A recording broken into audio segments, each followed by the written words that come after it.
Hi everyone, and welcome to the second webinar in our automated scanning series. Today's topic is on closed loop solutions.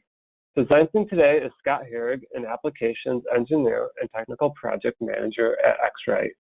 I'm Robert Grotans, the global technical marketing manager, and I'll be moderating today's webinar. A few quick things to go over before I turn it over to Scott. Due to the number of people that are attending today's webinar, we will keep everyone muted. If you have any questions, please use the questions function on the GoToWebinar panel, and we will have some time at the end to answer a few questions. Finally, this webinar will be recorded, and you will receive a link so that you can review this webinar at your convenience. We usually get this recording sent out tomorrow. So with that, I will turn it over to Scott to get things started. Thank you, Robert, for that introduction, and I'd like to kind of add on to that.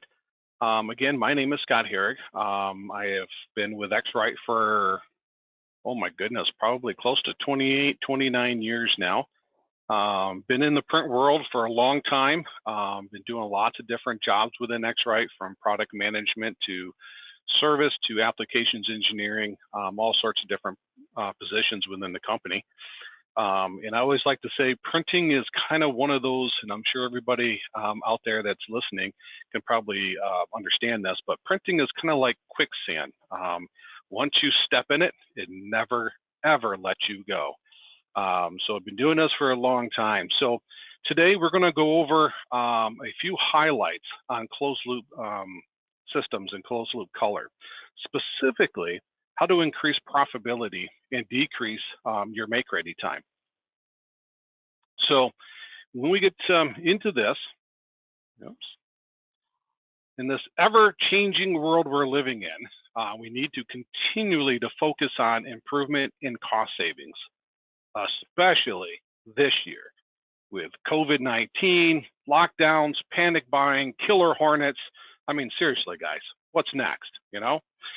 So let's just talk about a couple of the challenges that printers face. The first one is about accuracy.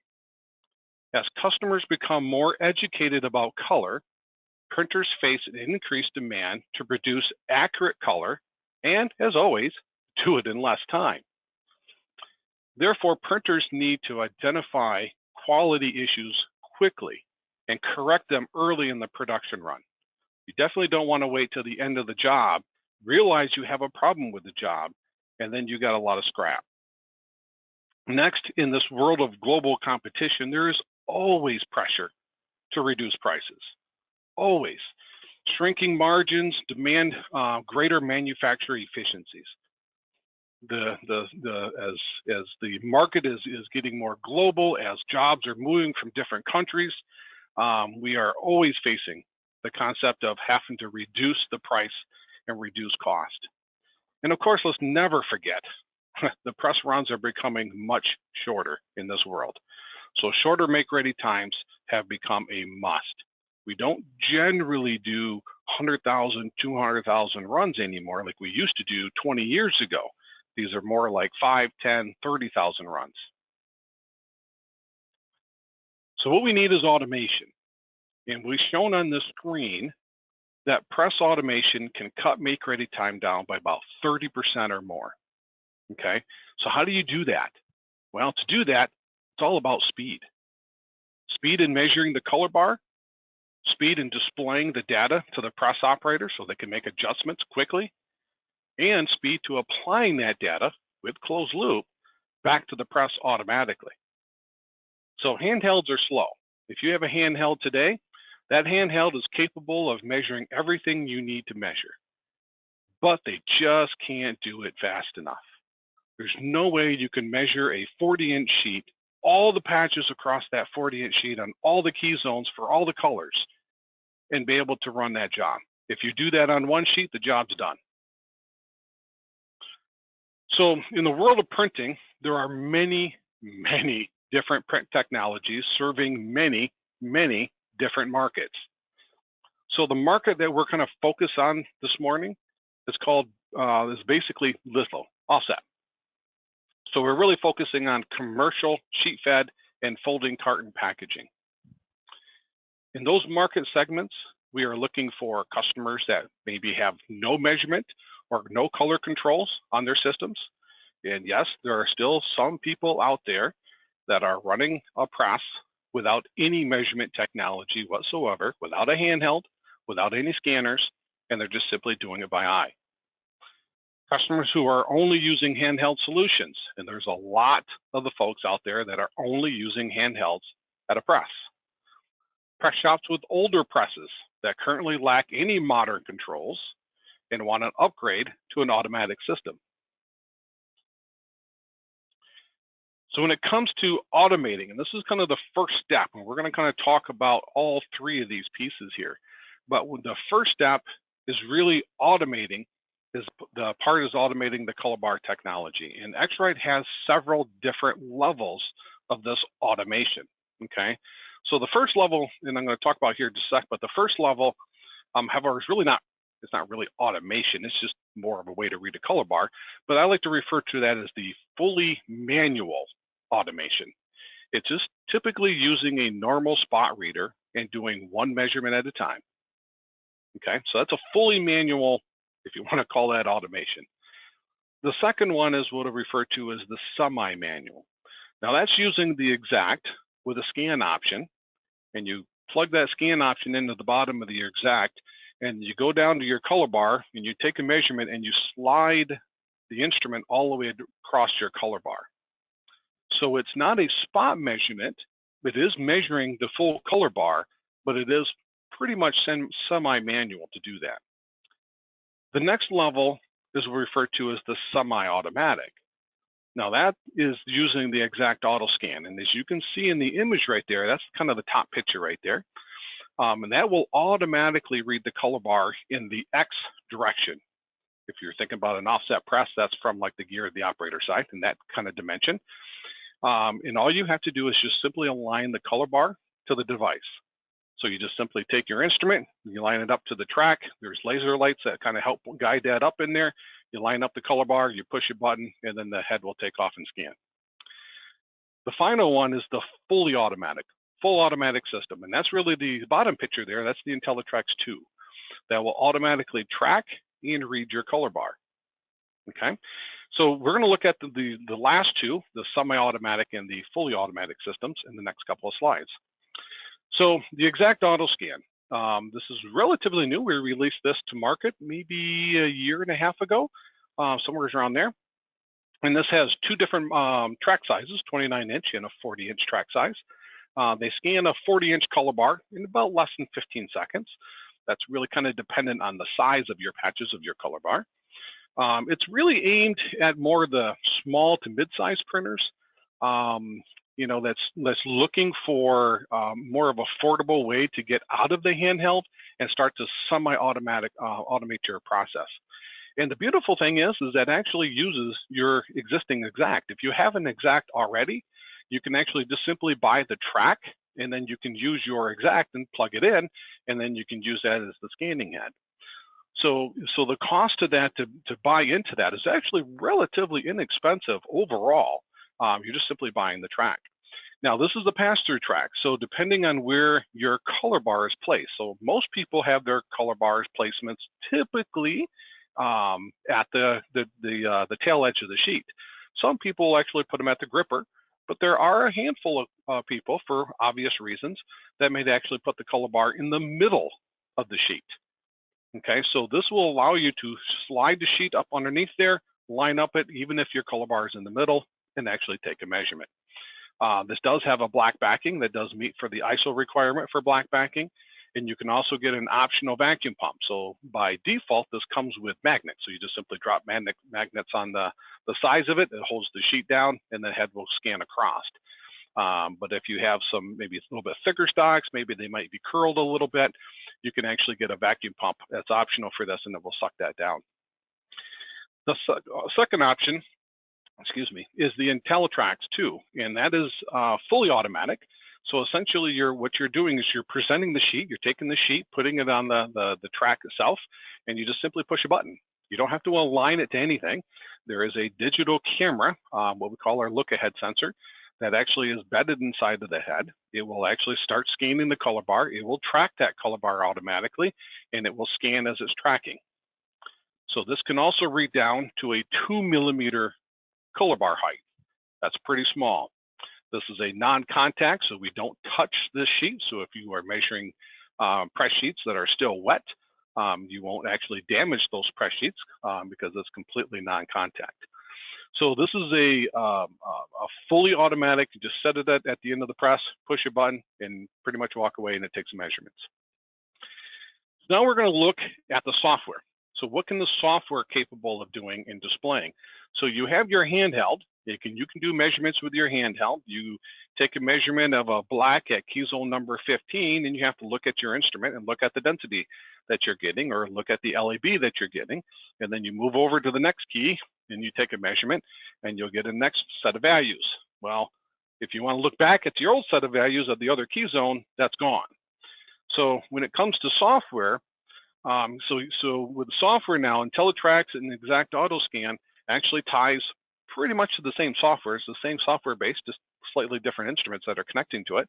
And you will actually be able to take a measurement, push a button, it takes the scans, and it will display all this information on your screen in less than 10 seconds. So as you can see from the screenshot here, this is a 6-color job. It has 32 key zones. And then within 10 seconds, on the screen I'm looking at is density. So it's showing me all the densities for all the colors, all the key zones, all in one screen. So from here, my press operator can then take a look at that screen, and he can start making his adjustments. Okay, so obviously cyan and magenta here are significantly off. So if you see this black line in there, let's take a look at cyan. You see that black line that kind of cuts that in half, and all those patches are below that patch, that black line. The black line is your target line. So if the patch is below it, it means you're too low. If you look at magenta, the patches are above it. That means you're too high. Okay, so I can look at that as a press operator and go, okay, well, I need to either make a few adjustments on a few key zones, like maybe in black, for example, but I may actually adjust the sweeps in cyan and in magenta to get those to come in all at one time. So the press operator can simply look at one screen and make all the adjustments. If you want to make those adjustments manually, make those adjustments to the console. Now, what you're not seeing here is all the other data that's actually being scanned. So at the top of the screen, you will see TVI. That stands for tone value increase. I don't like TVI. Sorry, I'm old school. I like dot area, dot gain. I'm too old school and don't like the words TVI, but TVI is tone value increase or tone value. That's your dot area, your dot gain. So if you have 50% patches, or if maybe you have 40s and 80s, that box right there, you just simply push onto it, and it will give you and it'll show you all your dot gain values. This does have SCTV, that is a spot color tone value. That's something relatively new. It's a newer calculation looking at spectral information versus the Murray-Davies calculation for spot colors. Trapping, and all the other attributes that you may or may not be looking at when it comes to IntelliTrax and looking at your color bar. All that information is there at your fingertips by just simply pushing a button, and it will display that next set of graphs.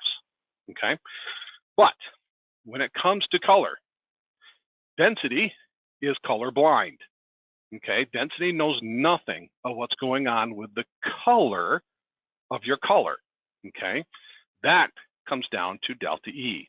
So we also have a delta E screen that you can take a look at, and it will show you what your delta E values are. So as more and more brands are pushing delta E and delta E 2000 and being less than 2 delta E's, or if you're not working with a brand, you're working with any specific customer that has maybe gone to a color theory class, that has learned that magical 2 delta E is where you need to really be below. It's not always true, but that's where most people will pick those things up. So this will give you the ability to look at the delta E screens. Now, since we all understand that litho consoles don't have a delta E key, I can't make adjustments to delta E up or delta E down. There is no keys on the console that says LAB up or LAB down. So how can my press guys look at that screen and make adjustments to what my press guy can adjust? So what can he play with? Density. So the IntelliTrack systems have something called best match. Think about that as like your color GPS. It's a way for you and way for the system to tell you what you need to do to your color from a density perspective, lightness, darkness, density, to be able to get the best delta E that you can. So in this screen, we have a delta E screen, and we can see where my delta E numbers are. So if we take a look at, let's take a look at magenta, for example. So magenta right now, we're averaging about 1.01 in our delta E numbers. And our target right now is 140. It's telling us if I go to 170, that I can get an average of 0.8 delta E. So if I want to accept those the differences in the density and go from 140 to 170, I just hit those little check boxes above each one of those colors. It will then send that information back to the density screen, and you are getting retargeted back to a new target value to give you the best delta E. It's kind of like the translations for the press guys. It helps press guys understand what he can do to density to give them the best delta E, the best color that you can get. If you're using this with closed loop, for example, then as soon as you accept all of those changes, it will then send a new target file actually out to the closed loop so they can pick that up and say, okay, these are the new target values. So putting all this information in front of the press operator is great. So you have all the screens, you have all this data, okay? And the press operators can make those adjustments, which is awesome. But now we want to take it to the next step, and that is called the press automation. So how can I then take that data and then start to feed that information back into the press? Well, this is really kind of a three-part system. If you really want to maximize your return on investments, it's really a three-part system. Part one is the ink presets, okay, SIP3, essentially. So you need to have the ability to be able to send the information coming out of the TIFF back to the press to make those key zones automatic. So you're adjusting or you're setting the press key console keys to a fairly close starting point to where that job should be running. That's presets. The second part of that is automating your color bar measurement. That's the IntelliTrack, the exact auto scan. When we take those measurements, we send that data back over to the closed loop systems, and then they will make the controls to the console. And we work with 3 different third-party vendors for closed loop. Rutherford Graphic Systems, InkZone, which is digital imaging. If you're here in the US, that's CMYK Distributors. In PrintFlow, we work with those guys as well. And so you can use any one of those 3 with our scanning systems, and typically those third-party vendors also have ink presets as part of their option packages that you can get for closed loop, and then you can maximize your ROI with those 3 things. So when you're taking a closed loop system, whether you're doing one part or whether you're doing all 3 parts, the beautiful thing about this is it can go in a couple different ways. So if you have an older press, and that press doesn't have any measurement technology, has no clue capability, maybe it doesn't have presets, okay? So you can keep your existing press, and you can, with some investment, put a little bit of investment in there, get the 3-prong system going, get all 3 pieces going, and you can truly maximize and have that old press become very profitable, okay? Typically, what we normally see is return on investments are between 3 to 11 months. And that's really dependent on if you get all 3 pieces of this, or maybe 1 or 2 of the pieces of the 3-prong system, and how many jobs you really run through that system. You can also go to a new press. So a lot of brand new presses today come with some type of scanning systems. A lot of it might be proprietary, their own systems. Some of them could be OEM'd, maybe by X-Rite or somebody else's systems. But generally speaking, their systems are typically pretty expensive. Even if they throw it in with the purchase price of the press, then the maintenance cost of those can be pretty expensive long term. So having a third-party system with an IntelliTrax, even on a new press, and we do that quite frequently as well, it makes the overall cost of the system much cheaper than it is going to the press manufacturing systems. We also have Pantone Live. Now, Pantone Live is another topic for another webinar, but all of our scanning systems, all of our graphic art systems, all have connectivity to Pantone Live. So you actually get the coded, uncoded, and the neon and pastels free with all of our systems.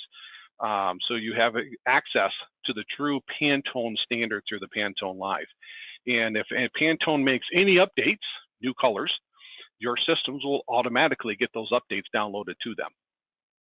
And the other thing is if you have multiple presses, this is true when you're retrofitting old presses. So a lot of times shops will have an intermix of presses, manufacturers floating around on their shop floor. If you have the press manufacturer's closed loop systems for everybody, that is many different closed loop systems and uniquenesses to each one of them that your press guys have to learn. And if your press crews might move from press to press from time to time, depending on the workload, that means they have to be proficient in all of them. With these third-party systems, you can actually, it's basically one software, one system that runs on all of the presses. So it's irrelevant which manufacturer you have. It's all one system when you're doing a third-party vendor.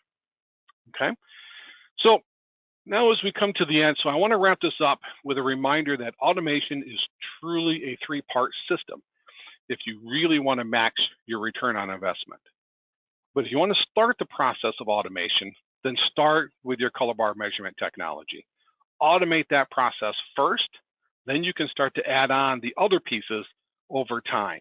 Okay, so start with at least with the measurement technology, gain those advantages, and then when you can connect to either presets or maybe you already have presets, then you can just pull in the piece for the closed loop side. All right, is there any questions? Great, thank you, Scott. So if anyone does have a question, feel free to submit it now. I will give you a few seconds to do so. While we wait for questions to come in, I am going to launch another polling question.